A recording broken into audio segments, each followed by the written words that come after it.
लोग सरकून पर खड़े थे, मोबाइल स्क्रीन्स पर नजरें जमी हुई थीं और हर चेहरा एक ही सवाल पूछ रहा था, क्या वाकई शेख हसीना वजीद को सजाए मौत सुना दी गई है? और फिर एक खबर ने पूरे मुल्क को हिला दिया। ढाका ट्रिब्यूनल ने शेख हसीना वजीद को क्राइम अगेंस्ट ह्यूमैनिटी और एक्स्ट्रा जुडिशल किलिंग्स के इल्जाम में इन सजाए मौत सुना दी। लोग हैरान, एनालिस्ट शॉक्ड, दुनिया का मीडिया एकदम से एक्टिव। लेकिन यह जो खबर आपने सुनी है, यह सिर्फ एक कोर्ट डिसीजन नहीं था। यह 1 साल, महीनों और 10 सालों की पूरी पॉलिटिकल स्टोरी का रिजल्ट था। आइए इस कहानी को आसान अल्फाज में समझते हैं। हसीना वजीद का जवाल, एक दिन का मामला नहीं, 15 साल का सफा। शेख हसीना ने 15 साल तक बांग्लादेश पर हुकूमत की। 15 साल तक पावर उनके हाथ में रही, लेकिन धीरे धीरे उनकी पॉलिसीज, उनके फैसले और उनकी फॉरेन स्ट्रैटेजी ने उनका खुद ही नुकसान कर दिया। गलती नंबर 1, इंडिया पर हद से ज्यादा डिपेंड होना। Economic suffocation.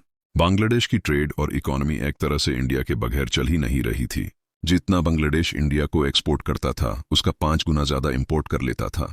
इसका नुकसान क्या हुआ? लोकल इंडस्ट्रीज बैंड होने लगे, ट्रेडर्स की प्रॉफिट लाइंस खत्म, बिजनेस रुक गया। और जब बिजनेस रुक जाए तो मुल्क भी रुक जाता है। इसीलिए 2024 की स्टूडेंट अपराइजिंग में लोकल मर्चेंट्स ने भी स्टूडेंट्स का साथ दिया।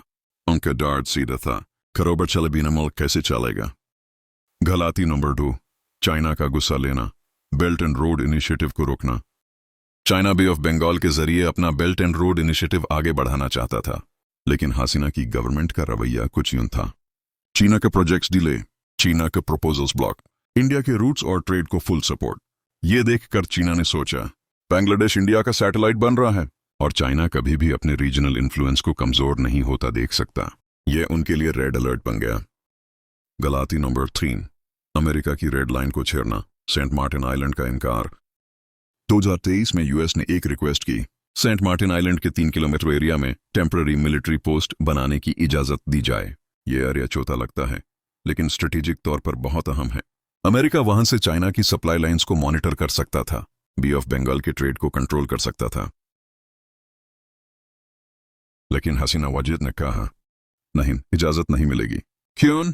क्योंकि इंडिया नहीं चाहता था कि अमेरिका इस रीजन में मिलिट्री बेस बनाए।